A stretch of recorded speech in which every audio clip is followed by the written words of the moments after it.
Students, नमस्कार। स्वागत है एक बार फिर से आपका हमारे YouTube चैनल चिराग कॉन्वेंट स्कूल पर।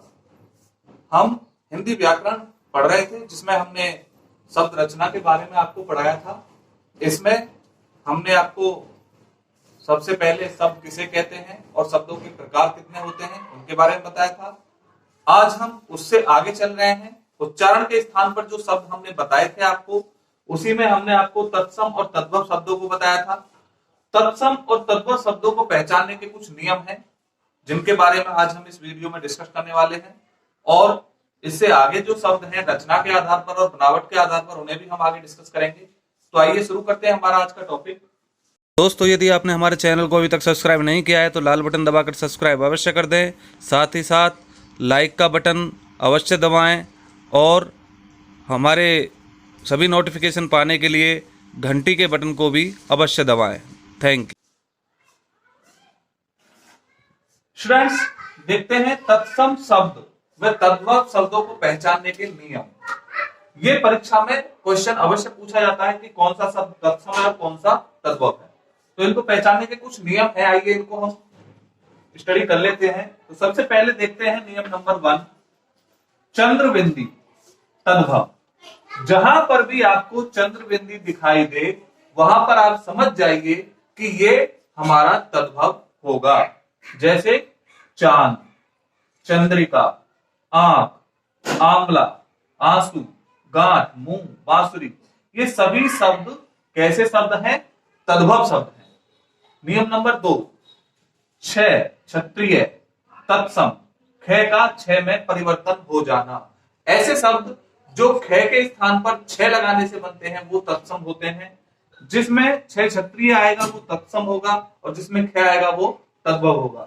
जैसे अखरोट, ख आ रहा है तो ये हमारा तद्भव है, और अक्षोट, ख का छ हुआ है इसलिए ये हमारा तत्सम है।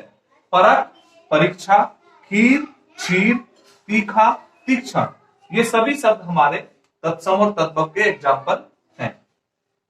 रैसे ऋषि स्वर तत्सम होता है। जहां पर भी रैसे ऋषि आएगा वहां पर तत्सम शब्द होगा। जैसे अमीय तद्भव है और अमीय का तत्सम होता है अमृत।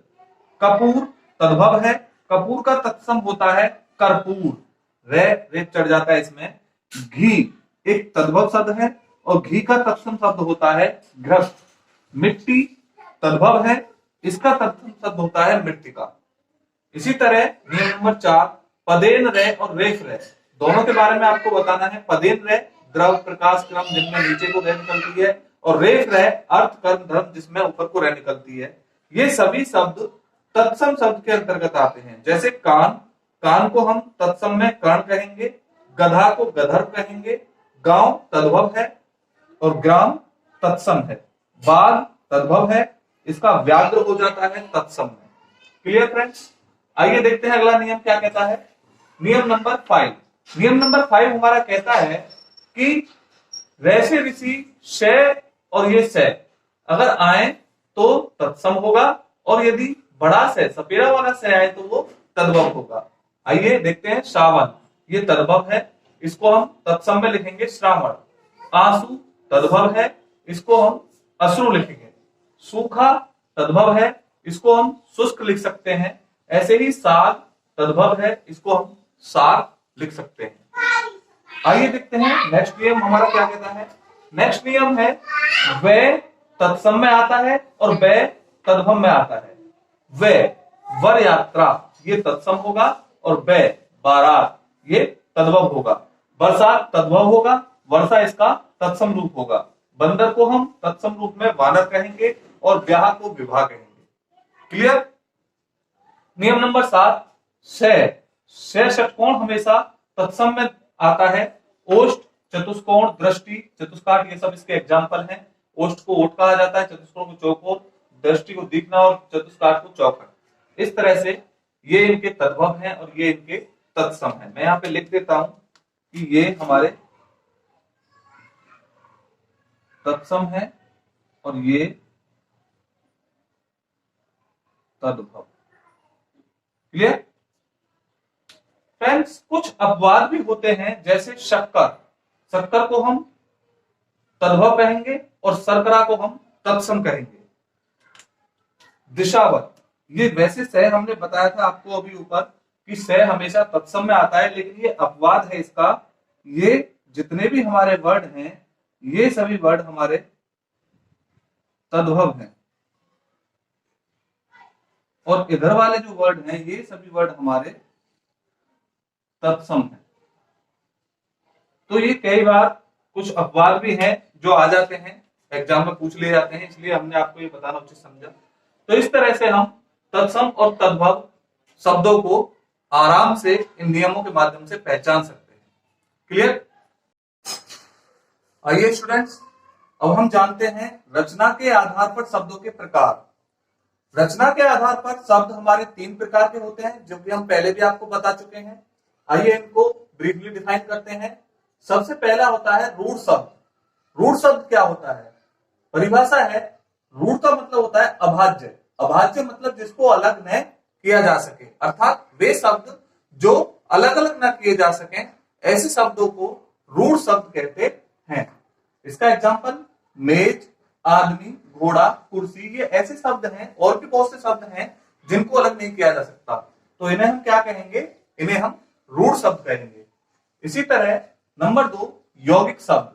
जैसा कि इसके नाम से ही हमें पता चलता है यौगिक, योग का मतलब योग से बने हुए, योग मतलब जोड़, अर्थात वे शब्द जो 2 या 2 से अधिक शब्दों के मेल से बने होते हैं उन्हें हम यौगिक शब्द कहते हैं।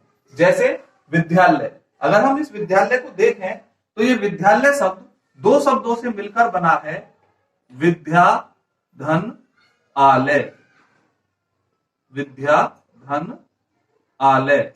इसीलिए ये कैसा शब्द है? ये एक यौगिक शब्द है।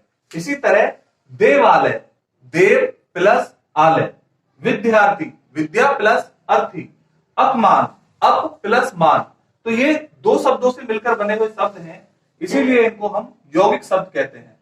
नंबर 3 योग रूढ़ शब्द। योग रूढ़ शब्द वे शब्द होते हैं जिनका कोई अन्य अर्थ निकलता है, यानी कि जो शब्द लिखा होता है वो ना होकर के उसका एक अन्य अर्थ निकले, तो ऐसे शब्दों को हम योग रूढ़ शब्द कहते हैं। जैसे पीतांबर, पीला है अंबर जिसका, यानी कि विष्णु। कमल नयन, जिसके नयन कमल के समान है, यानी कि विष्णु। पंकज, यानी कि कमल। नीलांबर, यानी कि नीला है अंबर। तो ये सभी एक अलग अर्थ देते हैं, इसलिए इनको हम योग रूढ़ शब्द कहते हैं। क्लियर? आइए प्रयोग के आधार पर शब्दों के प्रकार जान लेते हैं। प्रयोग के आधार पर शब्द 2 प्रकार के होते हैं, विकारी तथा अविकारी। विकारी शब्द में संज्ञा, सर्वनाम, क्रिया और विशेषण आते हैं। अविकारी शब्द में क्रिया, विशेषण, संबंध बोधक, संयोजक और विस्मयादि बोधक आदि कव्य आते हैं। जैसे कि संज्ञा कोई भी होगा वो विकारी शब्द होगा, नाम किसी का भी जो होगा वो विकारी शब्द होगा, सर्वनाम कोई भी होगा जैसे वह, तुम, मैं, हम, ये सब कैसे शब्द होंगे? ये विकारी शब्द होंगे। तो ये सभी इस तरह से हम शब्द रचना का हमारा जो चैप्टर है वो यहाँ पे क्लियर होता है। आशा करता हूं आपको अच्छी तरह से समझ में आ गया होगा। मिलते हैं नेक्स्ट वीडियो में, तब तक के लिए थैंक यू।